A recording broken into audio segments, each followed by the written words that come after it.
Cette capsule vous est présentée par Evo Rétro, compagnie techno montréalaise d'accessoires de jeux vidéo, et par la boutique Maixu pour vos peluches et articles décoratifs geek. Ici Sarah de Ciné Techno et voici ma critique de Tony Hawk Pro Skater 1 et 2 pour PlayStation 4, publiée par Activision et disponible depuis le 4 septembre 2020.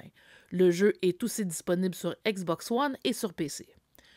Publié initialement sur PlayStation 1 en 1999 et 2000, les deux premiers opus de Tony Hawk Pro Skater ont donné leur lettre de noblesse au jeu de skateboard, le tout accompagné d'une trame sonore du tonnerre.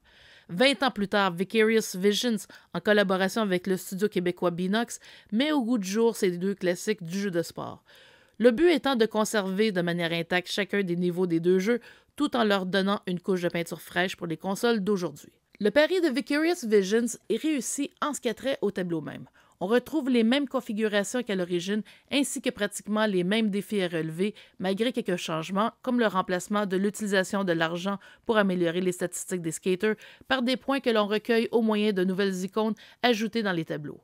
L'ordre est identique au jeu d'origine et les tableaux de compétition sont de retour, qu'on le veuille ou non. La trame sonore est rétablie dans la mesure du possible.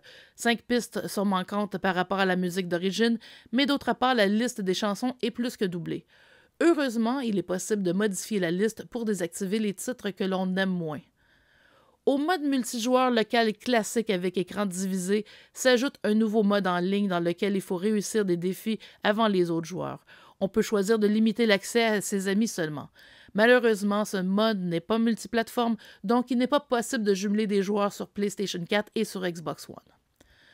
En plus des pistes de musique ajoutées, on constate aussi l'ajout de 8 skaters contemporains, dont Riley Hawk, le fils de Tony. Il est toujours possible de créer son propre skater, mais malheureusement, ce moteur de création ne paie pas de mine et donne l'impression de s'adonner à un jeu du début de la PlayStation 3, surtout si l'on souhaite créer un personnage féminin. Il vaut mieux s'en tenir à l'un des vrais skaters dont la capture est plus réussie. Malgré la qualité de la nouvelle version des deux jeux, ce n'est pas parfait pour autant. Certains choix peuvent laisser perplexes, comme le fait que le tutoriel, pourtant si important pour les nouveaux joueurs et les anciens qui reviennent à la série après plusieurs années, soit caché dans la section bonus. De même, pour changer de skater ou en créer un nouveau, il faut se trouver dans le menu principal et appuyer sur triangle, ce qui n'est pas possible après avoir choisi entre Tony Hawk 1 ou 2 ou le mode libre. Certains changements peuvent agacer. Ainsi, les fans de la première heure remarqueront que les chutes ne causent plus de perte de sang, une option que l'on ne peut pas activer, et que certaines paroles de chansons ont été censurées, le tout pour rendre le jeu plus grand public.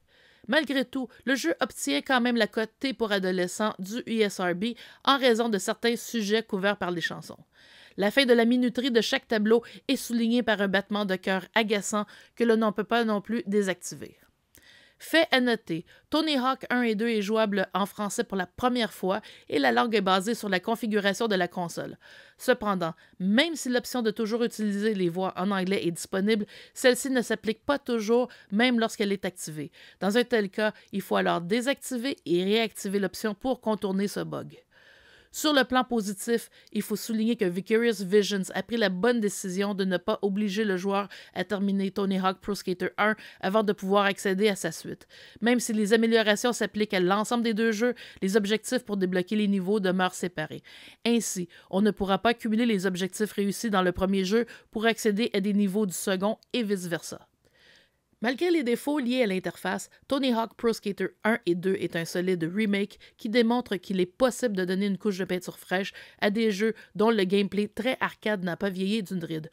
Retourner à la version d'origine sur PlayStation 1 est impossible après avoir joué à la version moderne. Tony Hawk Pro Skater 1 et 2 obtient la note de 8.5 sur 10. Merci d'avoir été à l'écoute.